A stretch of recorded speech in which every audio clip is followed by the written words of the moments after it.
Hello everyone, আমি আবার এসে গেছি তোমাদের সামনে একটা মিনি ব্লগ নিয়ে। তো সেদিন আমরা পৌঁছে গেছিলাম বৈশাখী মেলায়। এটি শিলিগুড়ির সবথেকে বড় মেলা, যেটা 1 মাসের বেশি সময় ধরেই থাকে। শুধুমাত্র গুনগুনের জন্যই যাওয়া এখানে। ও নিজের মতো এনজয় করতে খুব ভালোবাসে।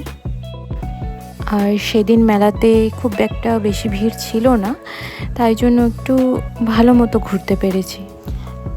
দারুণ দারুণ জিনিসের সম্ভার এখানে। মেলাতে সব থেকে ভালো ছিল এই আইসক্রিমটা, যেটা আমরা নিয়েছিলাম, যেটা ছিল স্ট্রবেরি ফ্লেভার। খুব ভালো লেগেছে। আর এখানে দেখো আমার কার সাথে দেখা হয়েছে, দেখেছো?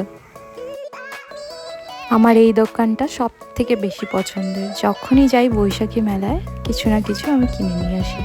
আর এখানে আমাদের কেনাকাটি সমস্ত শেষ। সমস্ত কেনাকাটি সেই করেছে, এই যে এই মেয়ে। আর এখানে আমি ছোট্ট একটা কিউট ফ্যান কিনেছি। Thanks for watching.